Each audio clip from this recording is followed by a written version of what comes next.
Biden's problems are compounding. The Chinese hackers are a menace. But the bigger worry is the debt ceiling crisis. It's like a ticking time bomb for America's economy.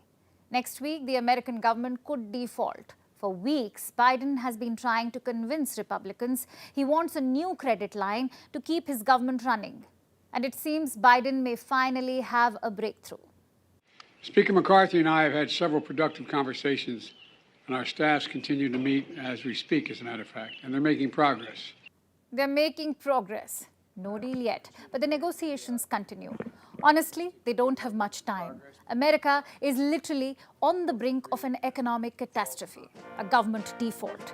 It hasn't happened in America's history. Everyone is concerned, including the American armed forces. I think there's no doubt whatsoever that there would be a very significant negative impact on the readiness, morale, and capabilities of the United States military if we defaulted. A default cannot happen. They're speaking in loud and clear terms. That message is for America's politicians. The time for bickering is over. They need to act. And they seem to be hearing. A compromise solution is in the works. We have some specifics. Some reports have come out. They say America's debt ceiling could be raised for 2 years. The debt ceiling is the upper limit on government debt. So the Biden government will be able to borrow more. But they'll have to give up on some things, like spending on discretionary programs. This includes house and education schemes. There will be a cap on spending in these areas. What else? Some of the money will be redirected. More money will flow towards the military and veterans. We'll have to wait for the exact numbers. The agreement is still being hammered out. But if a deal is struck, this is what it could look like. So we could see an end to this impasse soon. Perhaps the US will narrowly avoid the default. However, the deadlock is already causing damage. America's credibility is taking a hit.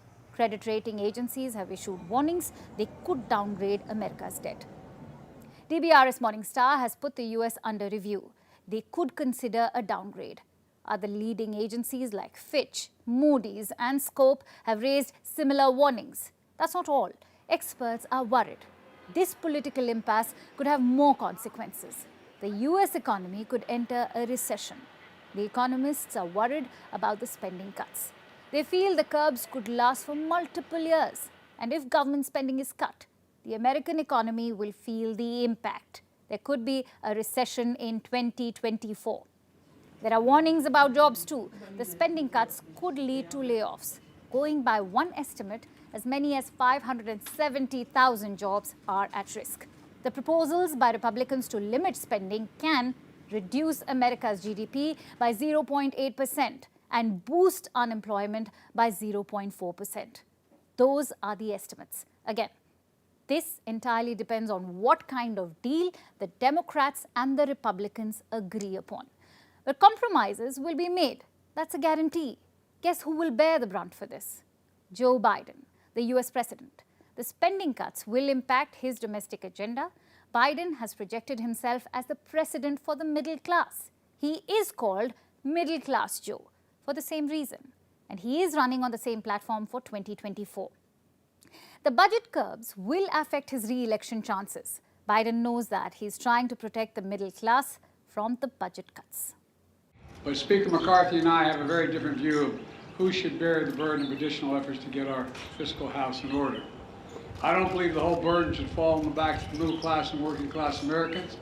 My House Republican friends disagree. So that's the disagreement. The stakes are high for Biden. The budget crisis can not only upend his re-election campaign, but also plunge America into a recession.